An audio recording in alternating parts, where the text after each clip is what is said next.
Welcome back to our special edition here on I-24 News. I'm now joined in the studio by Dr. Anat Hochberg-Marom, an expert on global terrorism, Iranian politics lecturer, Mayo Jevadan Far, and defense and government analyst for Haaretz, Amir Oren. Thank you all for joining us here, and welcome back. We start now start by opening the session, speaking about a certain incident that took place on Friday. Now, Israel experienced its first child casualty since the current conflict began.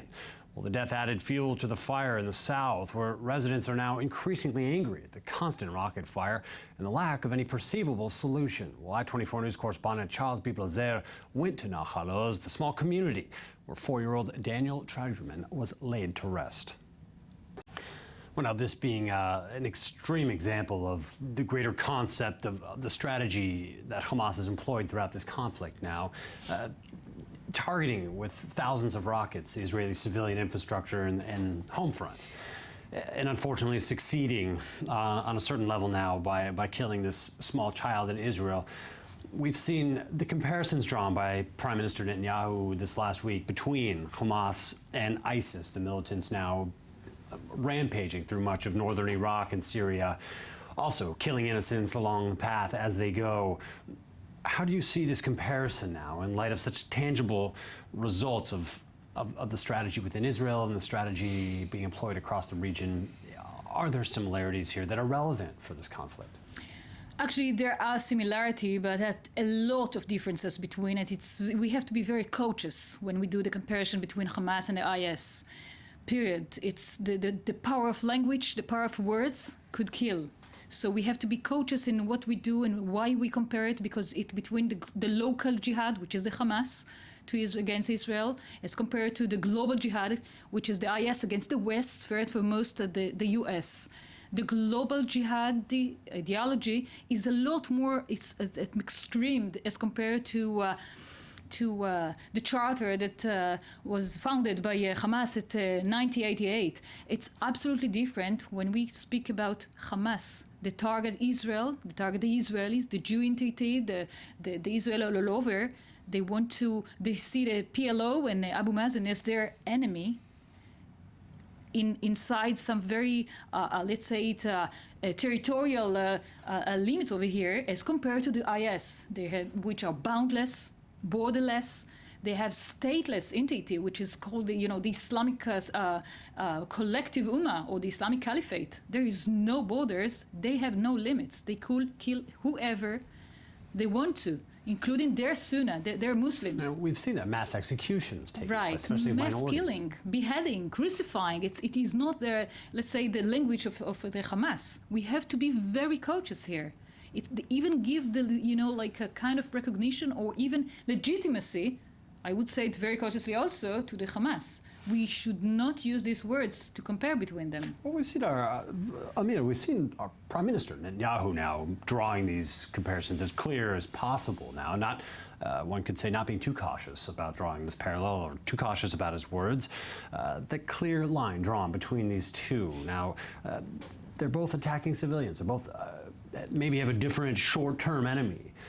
Do you see that as an appropriate parallel drawn by the Prime Minister, or why did he do that now? Unfortunately, it's neither an appropriate comparison nor a useful one. And apparently the speaker in Netanyahu and even the old ambassador to the UN got the better of the decision-maker Netanyahu, because the same Hamas is on speaking terms with Israel, indirectly through other interlocutors, but nevertheless, this is not the case with the US and the IS. The US is striking IS targets from the air near Mosul and Erbil in Iraq, and is not trying to placate them and find some common ground. But Israel is trying to find something which will give concessions, at least to the Palestinian people, represented by another Palestinian group, by Fatah or by the Palestinian Authority headed by Mahmoud Abbas. So if Netanyahu is sincere in saying that Hamas is IS, it would mean that he is breaking off all contacts with Hamas and is trying to wage all-out war with them, which is not the case. What about the purpose of drawing in more international support or Western support for the fight against Hamas? Do you think there's some purpose served there then by it saying, hey, we're all in the same fight together? You're fighting something called ISIS, we're fighting Hamas, but it's all one and the same. Is there something that was gained or to be gained from that strategy? Yes, of course, it's aimed at that, at public opinion, at garnering a soundbite. But this is good for one nightly edition of television news. And please don't be offended, television news is great. But nevertheless, the misery of the Palestinians in Gaza is there. It is not going to go away just because people watching television will tell themselves, Mr. Netanyahu is correct. Hamas is IS. Okay, so what? Where do we go from here? So back to the negotiating table, and eventually some concessions will be found that Hamas will accept, and that Israel will give to Mahmoud Abbas and to the Egyptians, and we will have some way out of this conflict, of this confrontation, and people will forget this comparison. Mayor, we'll be back with you in just a moment, but staying in the line here, speaking about ISIS now, well, the Israeli Prime Minister now continues to stress this comparison that we've mentioned between Hamas and the now notorious Sunni militant group, the Islamic State. Well, Hamas leader Khalid Mashal even went as far as to dismiss those allegations. Well, I-24 News reporter Uri Shapiro takes a closer look at the two militant Islamic movements. Well, now, Mayor, we've seen another development overnight here now, connected potentially to this. I want to hear your opinion on this. Speaking about ISIS now, certainly redrawing allegiances somewhat in the region, or making perhaps unlikely allies out of certain parties, while it seems to be a constant shifting of sands around the region right now in terms of who's on whose side and whatnot. But Iran certainly faced off against ISIS strongly, as ISIS charging southward in Iraq, claiming to destroy all the Shiite holy places that exist. And this is a direct confrontation with the regime in Iran. Well, last night, rockets were fired out of Syria and Lebanon towards Israel now. Some speculate at the command of Iran now as a way to complicate the situation here as well. Where does Iran sit in this whole complicated equation now, in reference to the conflict between Israel, and Hamas, and with everything else that some have drawn parallels to? The Iranians, compared to the other conflicts, they have reduced their support for Hamas because Hamas turned against Iran in Syria. And Iran was in Syria, a long-time patron of Hamas there. Iran, according to The Guardian, was supplying Hamas to the tune of $25 million a month, which comes to something like $300 million a year for a number of years. And then in Syria, it all fell apart. Iran was supplying weapons to Hamas after that, but Hamas took the weapons on the condition that they don't have to have any political relations with Iran. But now, after the fall of Morsi, it's been very difficult for Iran to get weapons through to Hamas because, al-Sisi has ended the chaos in the highway of tunnels that came out of the Sinai. And Mashal wanted to go to Tehran at some stage, and the Iranians said no. Even in one of the most popular news site in Iran, Tabnak, which is owned by the former IRGC Revolutionary Guard commander, they called him a charlatan. Just think about it. An Iranian newspaper belonged to a former head of the Revolutionary Guard. They called Mashal charlatan. The Iranians have felt very badly burned out by Hamas, what it did in Syria. But I think after they see that Hamas has drawn Israel into a war of what's now 48 days, I think it is possible that the attractiveness of Hamas is going to increase. In other words, does the animosity from the Iranian regime towards Israel outweigh the other complications between Hamas and Iran? Is this more important of a strategic goal for them to strengthen anyone who's fighting Israel? In other words, put their differences aside for the sake of fighting Israel? Now it could be, but now there's another somebody else in this relationship who's not going to like it, and that's Qatar. Remember that the Qataris are financing Hamas. The Qataris just ordered $11 billion worth of weapons, And I think it's safe to assume that some of it is to defend themselves against Iran, because they don't like Iran becoming too strong in the Persian Gulf region. And I call it the Persian Gulf, and they call it the Arabian Gulf. And there's discussions over gas. We can go on. So it's not going to be so easy for Iran and Hamas to get together, because now there's somebody else in the relationship. But I think the Iranians will now try their best. What I have to say is that there was another news last night that Iranian forces had crossed the border into Iraq, carried out joint operations with the Kurdish Peshmerga against ISIS last week. And on Saturday, they withdrew their forces. Now, Iran's sending ground forces across the border to attack a city in the province of Diyala, if I'm not mistaken, which is close to the Iranian border. That shows that Iran is very concerned about ISIS. And I think now that ISIS is just today took an important strategic airport in Syria, I think the Iranians are going to become even more worried. And not the first time that Iran has shown their willingness to insert ground personnel. Not this quantity. Apparently the quantity before, it was, a number of special forces. But I don't know. The way the Al Jazeera article described it, you'd be forgiven for thinking that it was in the thousands, even though it didn't say it. Yes, Amir. In international events, obviously you have alphabetically Iran, Iraq, Israel, Right. and then Italy and other countries. And there were shifting alliances among those throughout the years. There need be no permanent hostility between Iran and Israel. Certainly history has shown relations can definitely change. Yes, and Israel was condemned, and of course Americans speak volumes about it. Israel was condemned because it was an ally of the Shah. When the revolution deposed the Shah, Israel was on the side of the negative. And of course, when it invaded Lebanon, Iran helped the Shiites under Amal and especially Hezbollah. This is 35 years old. And alliances do shift, and now there are converging interests which make Israel and Iran at least de facto allies on some sectors of the front, not the nuclear issue, of course. Fascinating concepts there. And I want to continue here, because we can have it in a broad and more geostrategic perspective to look at, because we can have a window of opportunity for Israel specifically, if we take also into account the Saudi Arabia interests, which are one of the uniqueness time that we can have it over here, which could be great for Israel if we can do lead for any further, proceed with this alliance. If you're willing to stop building 400 homes in the West Bank and stop annoying 500 million Arabs, then I think, yes, if the government wakes up and becomes a little bit wiser, then I think the window's open for greater engagement in the Arab world for Israel. Right. The Saudis, sorry for interrupting, the Saudis want to have peace with us. They've recognized us. They were saying they reach a deal with Mahmoud Abbas. Now, Amir knows this better than you know this better than... But the thing is, we look at everything else that happens in the region. We say, why is it that the Iranians are crippling their economy over 10,000 centrifuges? And, why are we crippling ourselves diplomatically in this region for the sake of building 500 homes? The region is changing, and it's changing for the better for Israel, and we are the ones who need to adapt and change, because we could become leaders in this region. And the key piece in the puzzle is Egypt. Because of the long-term relationship between Saudi Arabia and Egypt, and because under Sisi there is a new look in Egyptian foreign and security policy, Egypt is now the only player able to extricate Israel from this Gaza mess.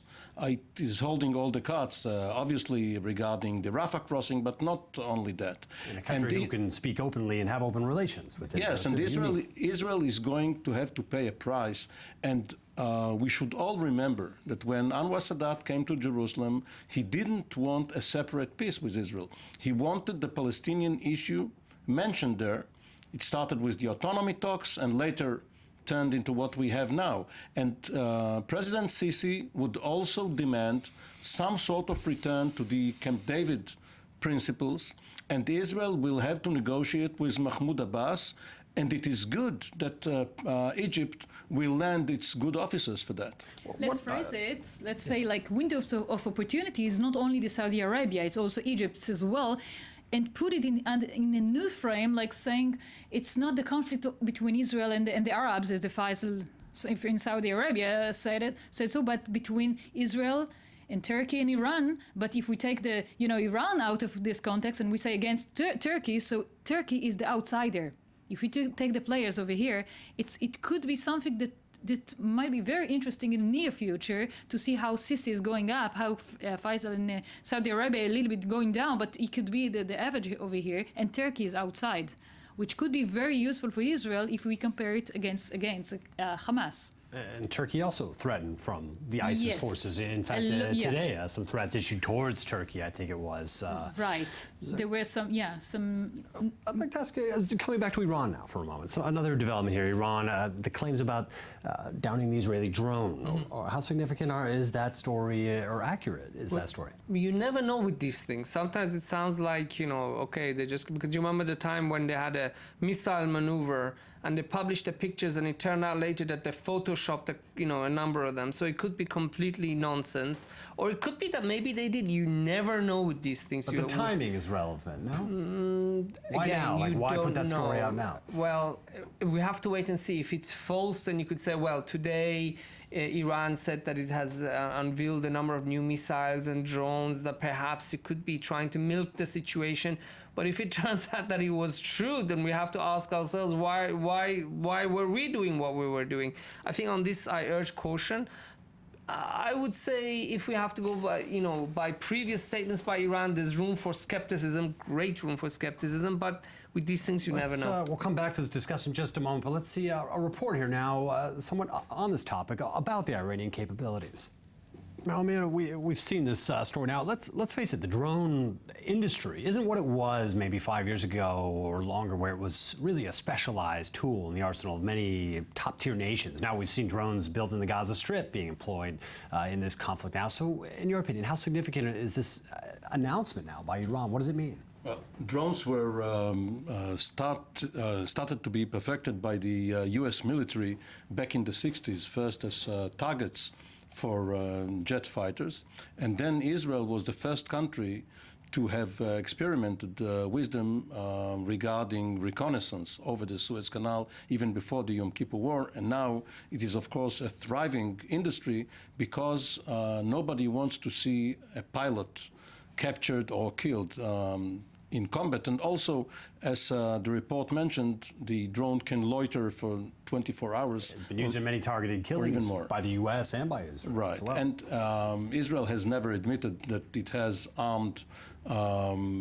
RPVs, but it is widely believed that it is employing them. Now, regarding the Iranian story, true or false, it is a very positive story, because it means that the Iranians believe that Israel is spying on them. Why is it positive?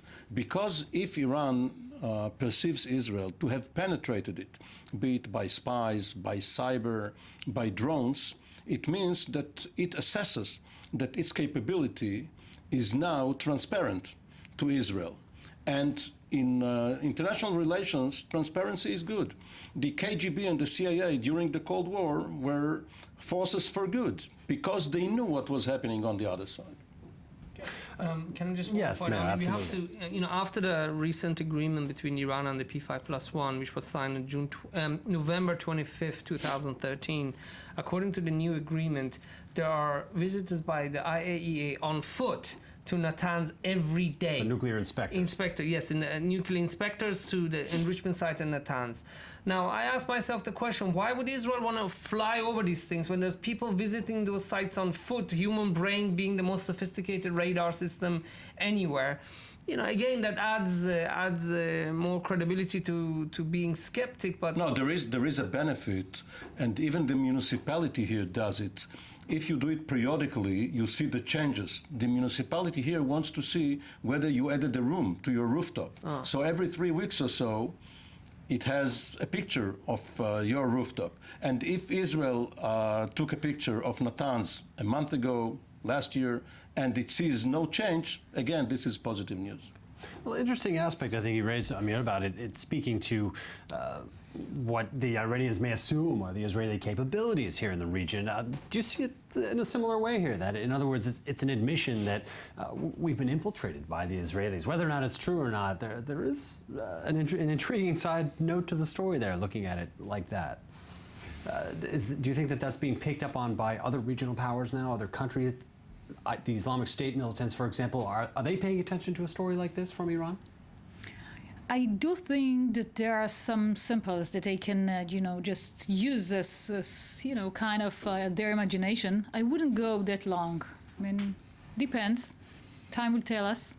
A lot of accusations get leveled back and forth throughout the pages of this. But if you add conflict. it to the targeted killings, and if in the region it is noted that Israeli intelligence managed to find out where Mohammed Def was in Gaza and where the other senior Hamas leaders were, and operationalize its actions so that it hit them. Whether Def was killed or not is not yet known, but the other three leaders, and today there was a fourth one, that means that Israeli intelligence is still, if not revered, held in high esteem in the region.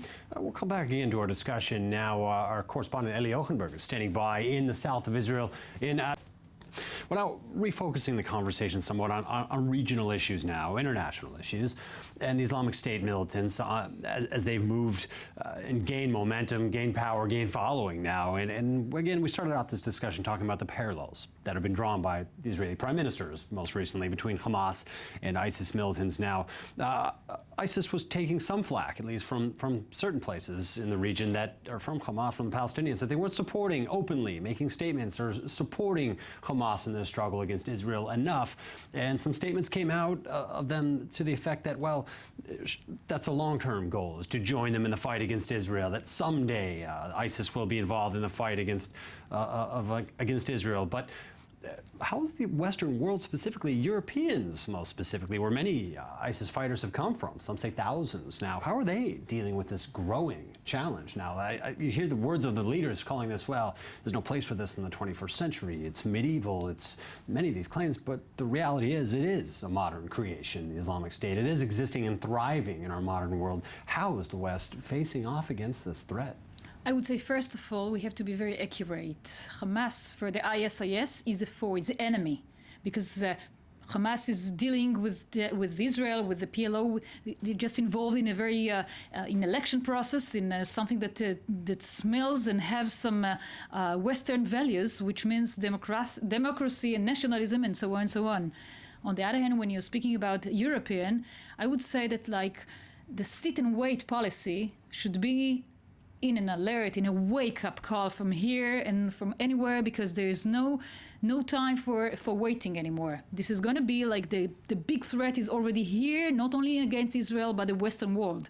So if we want to cope with and to deal with, but a lot for to confront the ISIS and the global jihad threat, we do have to be in alert and to do lots of stuff. European sit-and-wait policy is no longer the way to cope with. Is there a historical comparison, at least any recent historical comparison to the momentum, to what the Islamic State militants are achieving today in terms of the growing popularity and actually starting to control territory, maybe undefined to some degree, but controlling territory, large pieces of it? They have lots of achievements, either financial, militarily, and politically. They influence public opinion all over the world.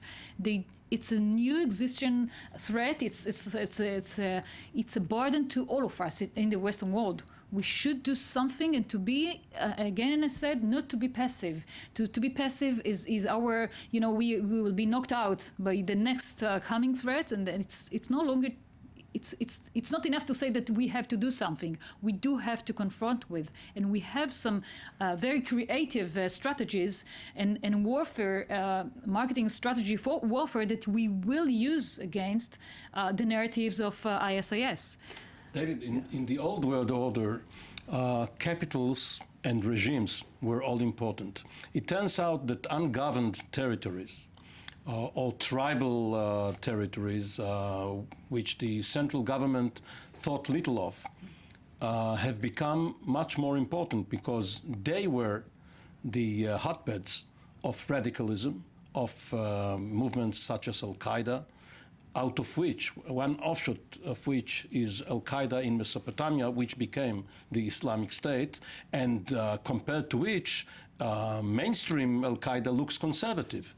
And if you look at Syria today, and it all started with the problem in Syria, you have President Assad, who looks even gentlemanly compared to Al-Qaeda. Then you have Hezbollah coming from Lebanon to help Assad. Then you have Jabhat al-Nusra, which is the sort of mainstream Al-Qaeda.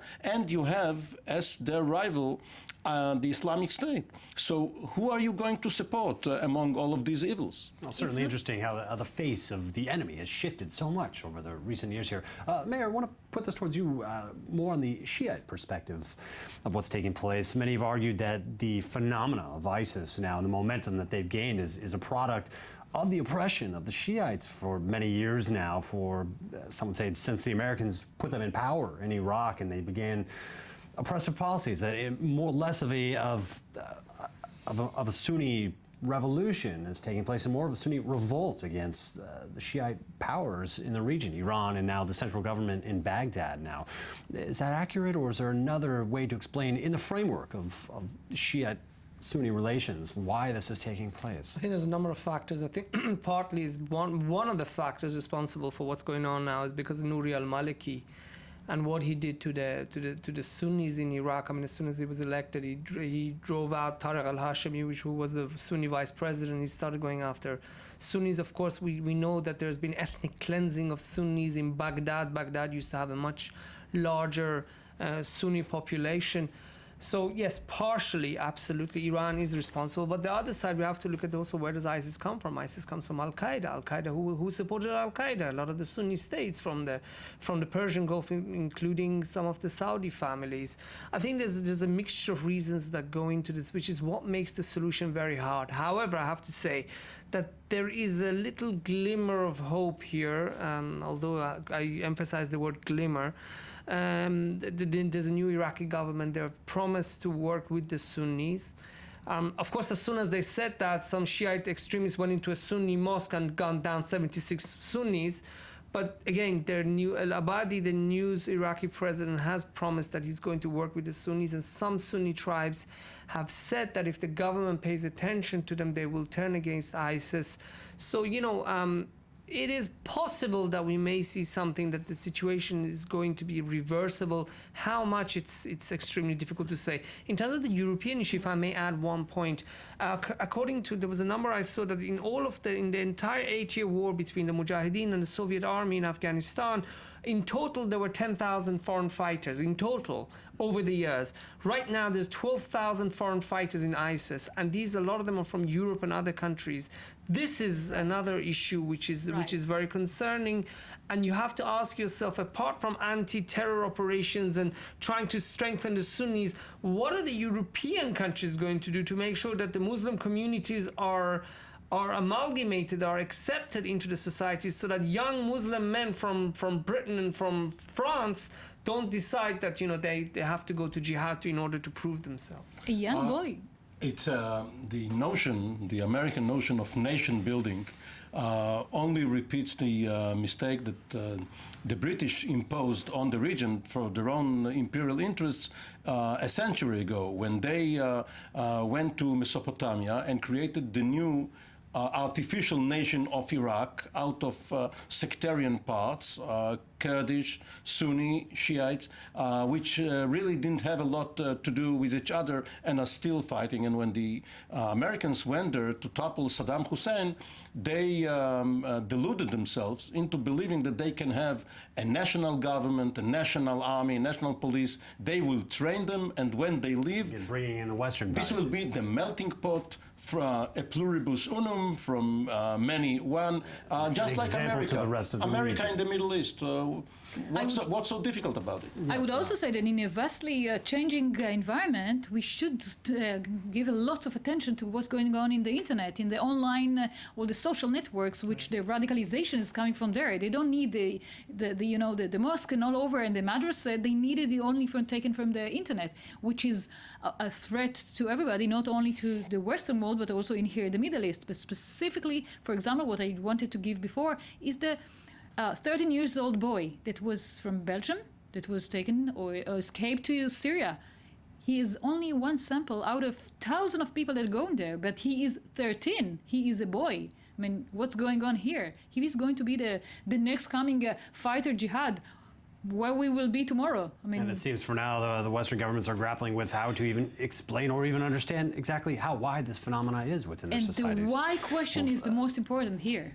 It's kind of just Well, we unfortunately are out of time. Appreciate all of our guests here. Dr. Anat Hochberg-Marom, thank you very much. Amir Oren and Meir Javedanfar, thank you all for joining us on our special edition here. Day 48 of Operation Protective Edge now as Israel battles Hamas militants now in the Gaza Strip and around it. Well, thank you for joining us here. I'm David Matlin, coming to you from the Jaffa Port in Israel. That's all.